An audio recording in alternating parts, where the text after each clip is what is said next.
তো আমাদের একটা সমাজের নীতি আছে, আট মোংলা করতে যাওয়া যায় না?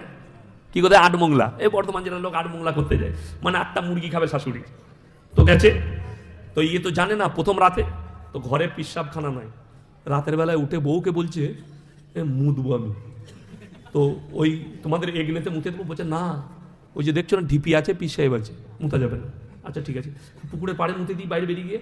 না, ওইখানে আবার মকদুম বাবা আছে, ওখানেও মুতা যাবে না। তাই বলছে তাইলে একটু মাঠের দিকে। না বাবা, ওইখানে আবার যাই খুড়া বাবা আছে। সে দেখলে শালা গোটা গায়ে পীর শুয়ে আছে, মুদবো কুতা। রাতের বেলায় জামাই পালিয়ে গেল, কি বলে তোদের গাঁয়েই থাকবো না। এই কথাটা বলার পরে রিজওয়ান ভাই ছেড়ে দিয়েছে, আর ভিডিও ভাইরাল। আমাকে গলসি বাজারে তাদের গ্রামের লোক আমাকে শুনিয়ে বলছে আমরা বুঝতে পারি নাই, কাদিকে বলে যে গোটা গায়ে পীর শুয়ে আছে, মুদবো কোথায়। আমি বলবো ভাই বুঝতে পারছিস, তা ভেঙে দিকে মালগুলো করছে। নবী মুহাম্মদ সাল্লাল্লাহু আলাইহি সাল্লাম যে কোরআন তেলাওয়াত করছে, সে কোরআন তোমরা শ্রবণ করো না, শোনো না, হাততালি মারো আর কানেতে আঙুল দাও। ইমানদারির সঙ্গে বলুন, ইসলামকে রুকা গেছে? রুখতে পেরেছে? আজ পৃথিবীতে 250 কোটি মুসলমান, বলুন সুবহানাল্লাহ, 250 কোটি, রুখতে পারেনি। এখনো দ্রুত গতিতে ইসলাম ছুটছে। তসলিমা নাসরিন গালি দিচ্ছে। নূপুর শর্মা বলে একটা মেয়ে কয়েক বছর আগে মুহাম্মদ সাল্লাল্লাহু আলাইহি সাল্লামকে গালি দিয়েছে। আমি এদিকে গুনতিতে ধরি না, জানি না কে গুনতিতে ধরে, গুনতি নয়।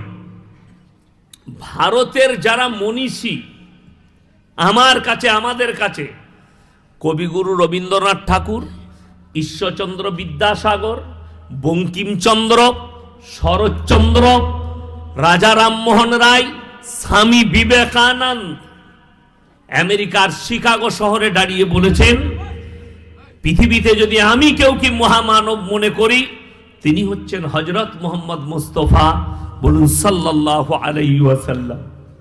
তাহলে নূপুর শর্মা কি স্বামী বিবেকানন্দের থেকে দামি লোক? না। এই প্রসঙ্গে একটা কথা বলি।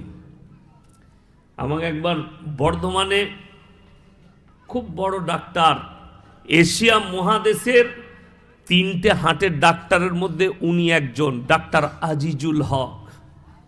মৌলবি ছাড়া ধরতে পারবেন না, এত বড় বড় দাড়ি, 5 ওয়াক্তের নামাজি।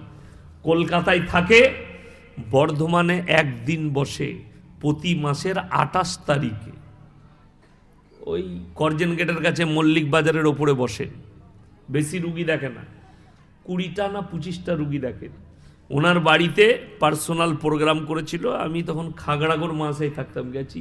প্রোগ্রাম শেষ হলো, ওনার একজন রিলেটিভ যাদবপুর বিশ্ববিদ্যালয়ের প্রফেসর, তিনি আমাকে খাবার সময় জিজ্ঞেস করলেন, মৌলী সাহেব একটা প্রশ্ন করবেন? করুন। আচ্ছা, আপনারা বললেন ইমানদার মমিন ব্যক্তিরা জান্নাতে যাবে, ভালো লোকরা জান্নাতে যাবে। কবিগুরু রবীন্দ্রনাথ ঠাকুর তো ভালো লোক, ঈশ্বরচন্দ্র বিদ্যাসাগর ভালো লোক, তারা মানুষের সমাজের উপকার করেছে। স্বামী বিবেকানন্দ, বঙ্কিমচন্দ্র, রাজা রামমোহন রায়, এরা সমাজসেবী ছিল, সমাজের উপকার করেছে, আমরা 100%।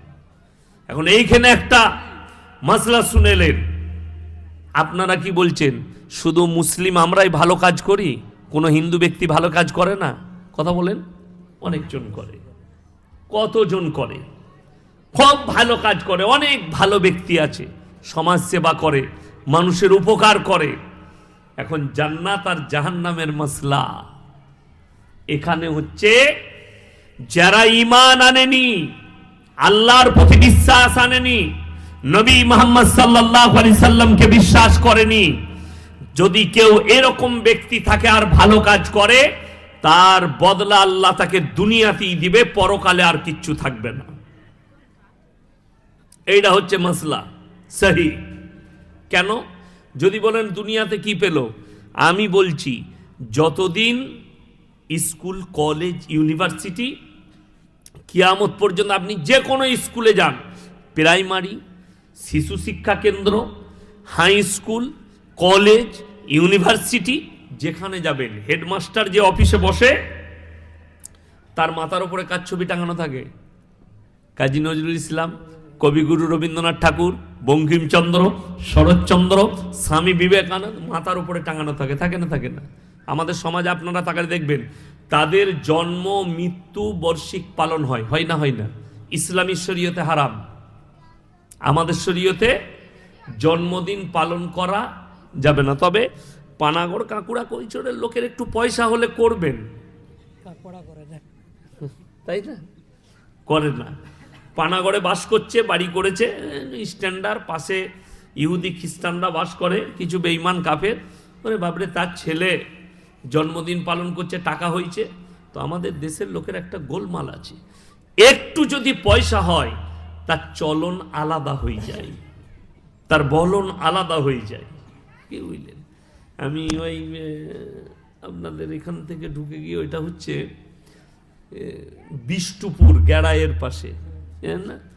আমি জলসায় গিয়েছিলাম, তো আমাকে একজন বললে যে অমুক দাতা, যেমন লেখা আছে আপনার বীরভূমের দাতা বাবা লেখা আছে না? অনেকজন গাড়িতে দাতা বাবার দান লিখেছে, হারাম। দাতাকে কথা বলে না, আল্লাহ ছাড়া কেউ কি দাতা বলা যাবে না। দেনেওয়ালা মালিক আল্লাহ। মাল আমার কাছে আছে, আমি ইনাকে দান করছি, ঠিক আছে, কিন্তু সে মাল আমার নিজস্ব নয়, আল্লাহর দেওয়া নিয়ামত। কিছু আমাদের দেশে জিলাপি হুজুর গুটকাখোরগুলো বলছে যে আরে মানুষ তো তুমি মাল দান করো, তা তুমিই দাতা। কে বললে ওটা দাতা? ওটা সামাজিক দাতা, কিন্তু অরিজিনাল দেনেওয়ালা তিনি হচ্ছেন আল্লাহ। আচ্ছা, যে মানুষ মারা যায় সে কিছু দেয়? কথা বলেন, কিচ্ছু দেয় না। যাই হোক, ওটা পরে আলোচনা করব। এখন ভারতে 10 কোটি মুসলমান আছে, তার মধ্যে 31 কোটি মুসলমান। 10 কোটি মুসলমান আছে কিনা সন্দেহ আছে। যদি বলেন কেন? এই থানাটা কাঁকসা থানা তো, বুদবুদ। আচ্ছা, বুদবুদ থানা, তাহলে তো আরো সুবিধা হলো। কথা বুঝতে পারেন? বুদবুদ থানা। আমি অনেক দিন আগে বুদবুদ টাউনে, বুদবুদ বাজারে দেখবেন একটা মসজিদ আছে, দেখেছেন বাজারে? আমাকে ওরা জানি না কিছু ছেলে বললে উनको बुला लीजिए, अच्छा तकरीर करते हैं मौलवी शौकत साहब का लड़के को। আমাকে ডাকলে আর বললে রাঁচি থেকে পৃথিবীর সব থেকে দামি মুফতি আসছে। আমি শালা কি দেখবেন, কত বড় মুফতি, স্টেজে 7খানা গুটকা ছিঁড়ে মুখে ভরে এলো। বাস্তব কথা বলছি, 7টা গুটকা ছেড়ে আমার পাশে বসে মুখে ভরলে। তো আমি বয়ান শুরু করলাম, আর আশেপাশের যতগুলো জিলাপি হুজুর ছিল তারা খালি ছুটে বেড়াচ্ছিল, ইনকো উতার দো, সালা কাফির হ্যায়, ওয়াহাবি হ্যায়, ইনকো নিকালো, ইনকা তকরির নেই চলেগি। আর আমাদের পুরুষ তো জানছেন কত ভালো গ্রাম। 4-5টা ছেলে আমার এলো, আমি বললাম যে দেখবি খাসির গোশ ভুনা আর খাস চালের খিচুড়ি করেছে। বলছে হুজুর একটু লাইন করে দেন, ভাই তোরা আমার সাথে খাবি, চিন্তা নাই, আই খালি জলসা শুনতে। তারা তো জলসা শোনার লোক নয়,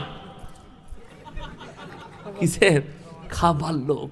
আমরা চুচলাই যখনই বাইরে বলছে 4-5টা মৌলবি, ইনকো উতার দো, ইনকা তকরির নেই শোনা যায়গা, ये काफिर है, वहाबी है और फुलाने हैं, তখন এরা 3-4 জন বলছে যে ইয়াসিন সাহেবকে নামালি বোম চার্জ করে দেবো, যা হবে হবে।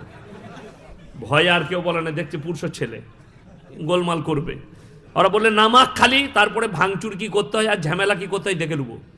আমাকে আর নামাইনি, বলে সবসে বড় মুফতি আর হ্যাঁ, 5টা গুটকা ছিঁড়ে মুখে বলল। তো আমি যখনই দেখলাম সে কাজ করলে, তখন আমি বললাম আল্লাহ কোরআনে বলেছেন, নবীজি সাল্লাল্লাহু আলাইহি সাল্লাম হাদিস বর্ণনা করেছেন, নেশাগ্রস্ত জিনিস হারাম। আমাদের দেশের এক তবকার মৌলবীরা বলছে মকরু। এরপর মকরুর আমি একটা ব্যাখ্যা দিই, সেই মৌলবীকে জিজ্ঞেস করুন, যে জীবনে গুটকা খায় না তাকে গুটকা খাই দিলে মাথা ঘুরবে না? ঘুরবে না? ঘুরবে, তার মানে নেশা হচ্ছে। যে জীবনে খৈনি খায় না তাকে খৈনি খাই দেন, মাথা ঘুরবে না? ঘুরবে না? মাথা ঘুরবে। যে জীবনে গুল মাজে না তাকে গুল মাজি দেন, মাথা ঘুরে পড়ে যাবে, সে বেহুশ হয়ে যাবে। তার মানে এগুলো নেশা। যে বিড়ি খায় না যে সিগারেট খায় না তাকে খাইয়ে দেন, মাথা ঘুরবে। তাহলে এগুলো নেশা। নেশা হচ্ছে বলে মাথা ঘুরছে।